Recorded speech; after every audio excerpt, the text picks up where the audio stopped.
doesn't amount to much Mm. when you come down to it. Both sides do not want anything near a shooting war. It's not in Russia's interest, certainly not in Ukraine's interest, and it's definitely not in any European country's interest, except maybe those countries that are just far away enough that they won't be directly affected And by it. have a powerful military industrial base. Yeah, and who can profit heavily off the crisis. I'm not going to go into details, but you know who we're talking about there. Yes. So Yes. Okay. Well, look, we're going to end with this, and just a quick comment about the announcement that Nissan is going to build a new generation of all electric vehicles in Sunderland, alongside a new gigafactory from Envision AESC.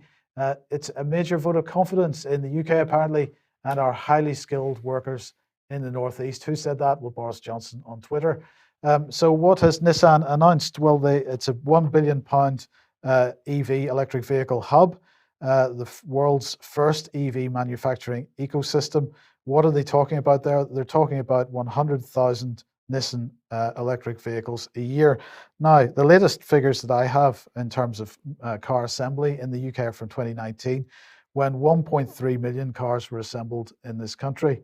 Now, we know that the narrative in the race to zero is that we replace our fossil fuel car fleet with electric vehicles as quickly as possible. 2040, I think, is when, if I'm right, is when they're going to stop selling petrol-driven cars, and they're going to only be able to get electric vehicles after that. And my question is, how could we possibly be replacing the car fleet if we're only going to be building 100,000 electric vehicles a year? But I just want to remind everybody, we've mentioned this a couple of times, this report from the Global Warming Policy Foundation, this is an organization which is very much on the global warming side of the argument. skeptic side. No, they're not. They're Okay. absolutely not on the skeptic side. They Are you are sure? Absolutely. So they are electrifying the UK and the want of engineering. This report is about the state of the electrification of this country and whether it's actually possible to meet the targets or not.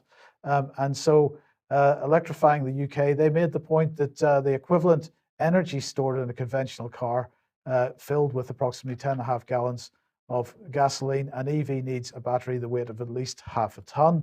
The production of those batteries is extremely energy intensive, includes mining, processing huge amounts of copper, aluminium, and lithium. And so they made the point in this report that the conversion of the UK car fleet would require 200% of the annual global production of cobalt, 75% of the annual global production of lithium carbonate, 50%, more than 50% of the annual global production of copper, and around 100% of the annual global production of some rare earths, including neodymium. So they're really making the point here that this idea of replacing what we've got is ridiculous because the raw materials aren't there to do it.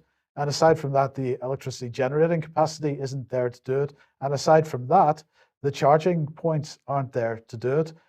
And if you think of the amount of time that it takes to charge an EV at the moment, and also the limited range of EVs still at this point, what do you have to do to the motorway network to actually provide the charging capacity for cars that are traveling? And therefore, it may be, from a jobs point of view, a good thing for this investment in the north for Nissan, but from the ability to travel, from the point of view of us and our personal liberty and our ability to travel in our own vehicles, this is going to have a chilling effect because it is not going to be possible to replace the fossil fuel-based cars that we have with EVs, and therefore, well, I don't think we're going to be traveling very much in the not too distant future. I mean, that's all well and good, all those facts, Mike, all those facts. But Central Party has decreed, Chairman Boris has said, no more petrol cars and we're going all electric by 2030 or whatever. So are you saying that Central Party, you're saying the chairman is wrong? Oh, I'm saying he's right. I'm saying what he's not telling us at the moment is that we are not going to be entitled to own a car. That's what it's going to boil down to, because there aren't going to be enough cars to go round. So it's only going to be, it's going to be very much the Soviet model. It's going to be the chairman, the Politburo, and his special friends to get the nice black cars with the big batteries in them. SUVs. Yes. Yeah. and the rest don't get anything, Flying cars, maybe. even. perhaps, Yeah. but not with batteries But because they're going to be too so heavy. where do the plebs ride again? On On trains, the trains yes, and the buses, right? yes, The electric buses. if you're lucky. Yeah. Yeah. And cycling. Yes, that's true. Cycling. Yes. Cycling. So you can get to London. Might take you 2 days. It's going to be just as quick as an EV. Yeah.